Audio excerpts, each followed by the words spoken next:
Hello friends, welcome to my channel and thanks for watching this video. Friends, welcome to the another series of a weekly market forecast for US markets or USA weekly market forecast. Now, first thing first, the week has gone by and I have said couple of things last week, which is that the market looks strong and simultaneously the bond price will spike. Also, something about the VIX index. Now, if you can see, most of them worked in the similar way which we have talked about, and the way it has shaped up, it is not showing any kind of strength, or if you can say any kind of negativity. But the thing that has happened, that it's been moving inside or in between a range.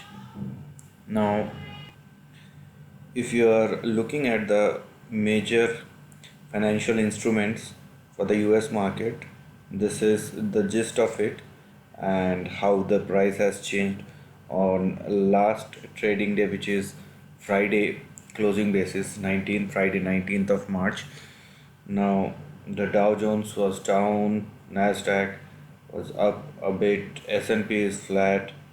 You have gold which has rallied a bit, and you have oil. I think it has dropped quite substantially. If you are looking, although it's up by $1 or so, but if you are looking it on weekly basis, then it has fallen quite a bit. Now you have a VIX at 20.95. The only thing which has been moving like a stock is the US 10-year treasury, and that's where the pinpoint is, because bond is not an instrument, and specifically a country's government bond, because you cannot manipulate bond. That is the first and most important thing. Now if bond is moving like 4 5 or 10%, then there is something which is not right, and big investors are feeling uneasy about it, and you will see these kind of big swings which you can see in the bond market. Now, talking about VIX, we will when we go into the chart, we will more specifically talk about VIX and the levels you need to look at. It is down a bit, but we will analyze the chart accordingly, and let's see how it's been moving uh, on weekly basis. Now let's now before going to the chart, let me uh, talk to you about the currency as well, or the dollar index. Don't know whether it is there or not. Okay. Anyhow, we are anyhow going to discuss about that. But if you are looking at the treasury, you will see everything is going down, apart from the 5-year treasury and the 10-year treasury, and more specifically if you're looking at the 10-year treasury. Now let's go to the chart and let's see things that have changed on weekly basis. Now what you can see on your screen here is the hourly chart of Dow Jones indices. Now if I draw a line like this, okay, if I draw a line like this, what you will see here, although the Dow has been dropped like 200 points, but it is holding at or above the range. Okay, and that's where the confidence lies, because if it continues to hold at or above the current level, then what we can expect here is an uptrend which will further resume on the upside. So let me simply, yep, okay, let me zoom this a bit. What you can see here on your screen, so here we have, you have 32,518 on Dow Jones has your support. So this is for your trading support, and it should not go below 32,518. And if it continues to hold above that, then sooner or later the levels that we are going to look at will be something like these. Okay, so this is the minimum target. We will reanalyze the chart on weekly basis, and let's see what's been there on the cards and how the pattern has shifted on weekly basis, and that's what we are going to look at. So if it holds at or above 32,518, then we are going to look at a target which will be in between 33,339 and 33,593 or 33,594. So these are the targets that we are looking at, but it should hold at or above 32,518 or let's say 32,500.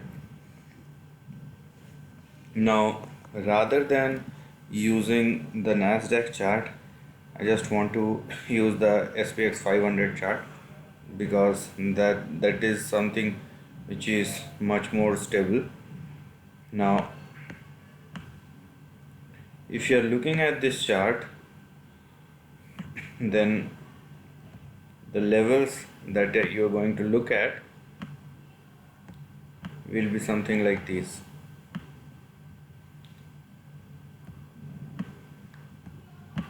So let me show it to you.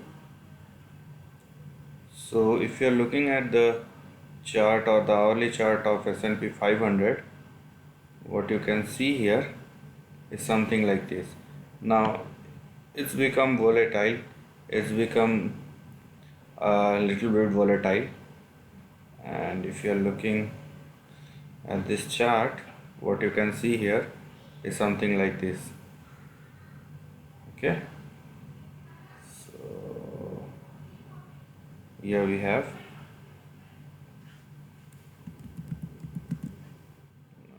we need to look at some specific levels. Okay, and it's been, I mean, the range has been consolidating. So things which you need to look here is, on the downside you have 3,893. Okay, and the stock must not fall below 3,893. Beg your pardon, the indices. SPX must not fall below 3,893. On the upside, you have your first target or resistance at 3,948 and your second target or resistance at 3,987. And only if SPX sustain above 3,987, we have a target which is as high as or in between 4075 and 4101. So these are the levels that we are looking at, but the most important point here to understand is 3893, and let's see whether it gets saved or not.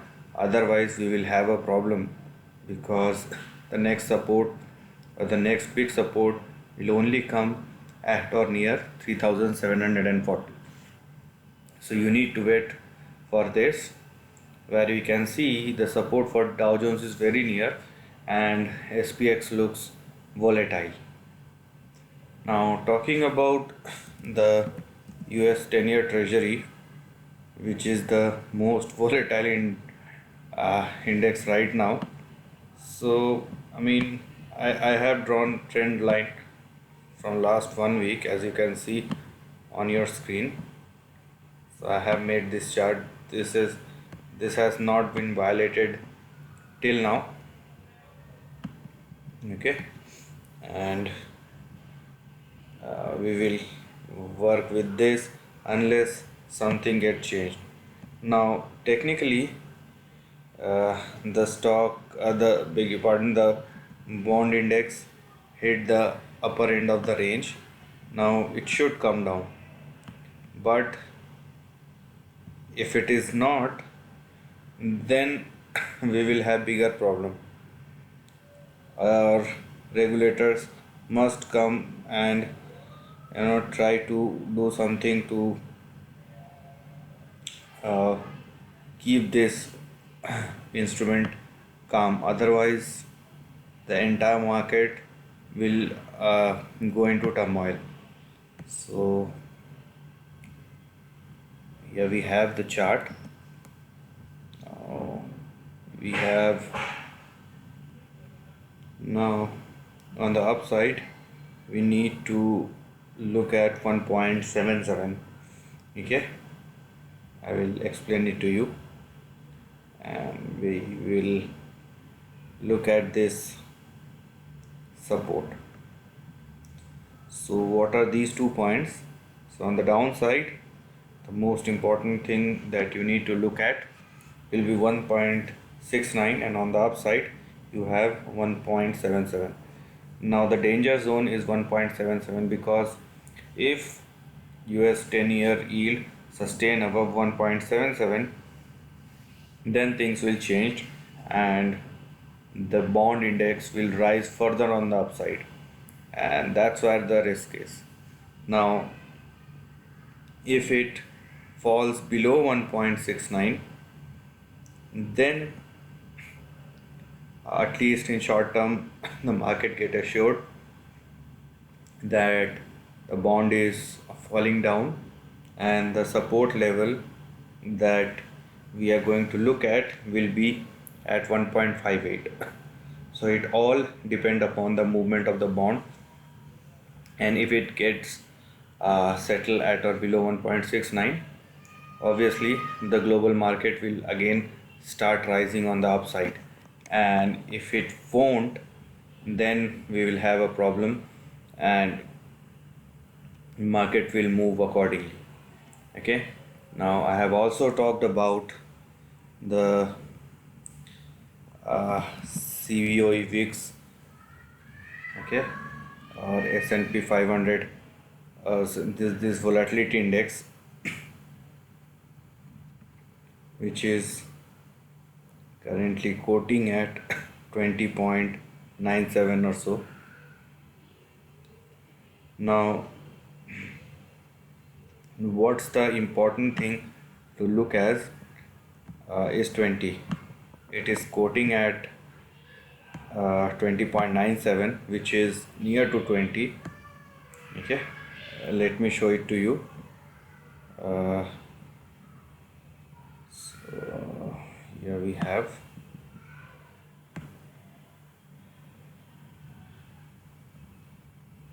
okay, so we will try to find some midpoint which is something like this. Okay, here we have, and it is somewhere trading in between this one. So what are we expecting here is something like this indices to first fall below 20. If it falls below 20, then it will assure us that we will have a sustained rally on the upside in the equity market, and whenever the VIX goes down, we have a stable uptrending rally on the upside in the equity market.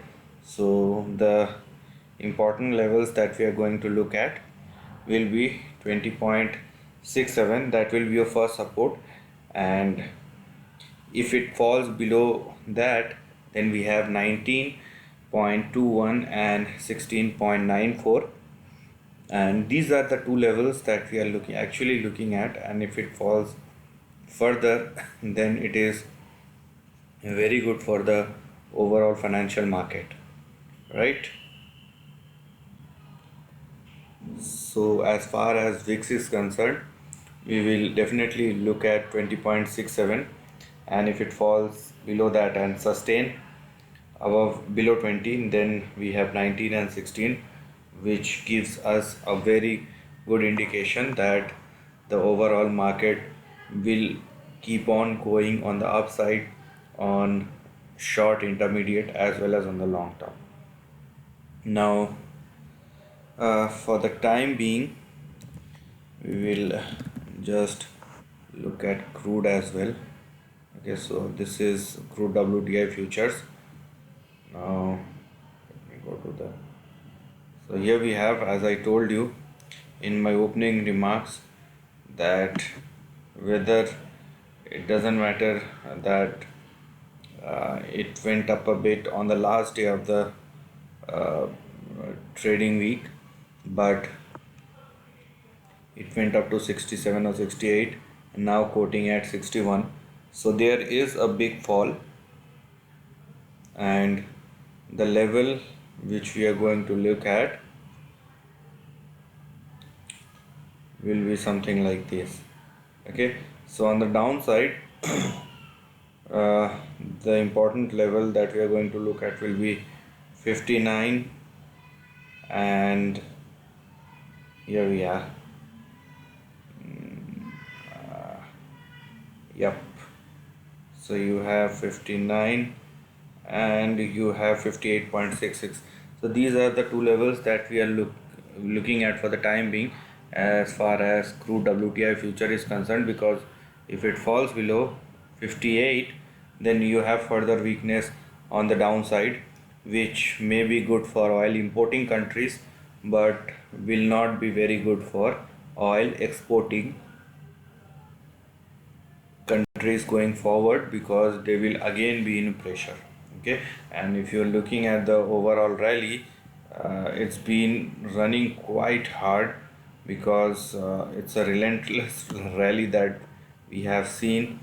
uh, if you're talking about oil, because from the lows of 33, it is now, it went up to like 68. So if a commodity get, the commodity price get doubled, then you can expect a twofold, threefold, or 200%, 300% kind of rise, which one can see in the balance sheet of the companies which are yet to announce their result. Now, the last thing that we are going to look at will be the currency index, or the DXY. Now, the dollar, is holding on the upside, but it is not moving. I mean, everybody has different view. I have a view that we will see a weak dollar, and more specifically, when the debt is piling and you are printing money, uh, whether to save your economy or to, you know, uh, you can lift up your economy, or whatever may be the case. But the thing is, if you are keep on pushing or printing money on the upside, and try to increase the velocity of money. So if you don't know about this concept, you need to probably read about it. So what we are looking at, if you are looking at the dollar index chart here, yeah, so if you are looking at the dollar index chart, so probably the things that we are going to look at is something like this. So technically it has already hit the upper end of the range, and we will looking at 91.37, or let's say 91 on the downside. And if it enables to sustain at 91.37 or below, then you have your next support that will be at 89.91. So we will definitely look at these two levels On the upside, you have your first target or resistance at 92, and you have 93 on the upside, or the further target up. If you are looking at this uptrending or uptrending channel, which becomes volatile, and it's been moving, so it's been moving and it's getting bigger and bigger. Now the thing is, looking at the kind of steps that has been taken for the market, chances are, I mean, I have a view that it will move on the downside, and I'm not any kind of trader or professional market fundamentalist. So do take decisions on your own by having your own analysis, and if you don't know how to do that, take help from the professionals. Now there are a couple of things which we need to look at. So everything for the time being, sentimentally, and the way the market is moving, is on the hinges as well as on the back of treasury yield. And as I told you, do look at 10 years treasury, because that's where the most important movement lies, and that's where the most of the peoples get attracted and probably started tracking this bond yield. Now as I told you, if it falls below 1.69, we have a view that it will fall to, move towards 1.58, and that's where the financial market gets relief and started moving further on the upside, and you will see some global and synchronized rally. Now at the same time, it should not move beyond 1.77, as I told you. And simultaneously, we have dollar index, which we are currently thinking that it will fall on the downside, uh, technically as well as fundamentally. So these two will be the most important factors which we will look at for having a trend forward or uptrending movement into the stock market.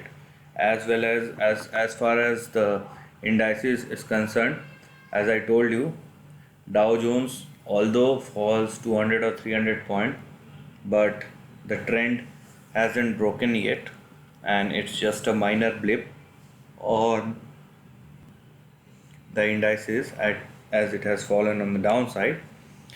And SPX will be something which we also need to look at, because it turns a bit volatile, and unless I've explained the levels, unless it will sustain above particular levels, we need to look at this particular index and decide the trend accordingly.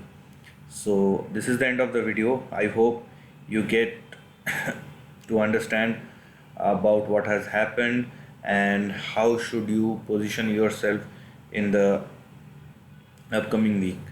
So let's see how things will move, and let's see how you are going to perform, and do let me know if you are enjoying specifically this content which I am creating on once on weekly basis, because it is not only wrapping up the entire week, but also give you an idea about how do you prepare, plan, and execute things in the week coming forward. So this is the end of the video. If you like this content, do share your thoughts in the comment section and subscribe my channel. Lastly, take care of your family and friends.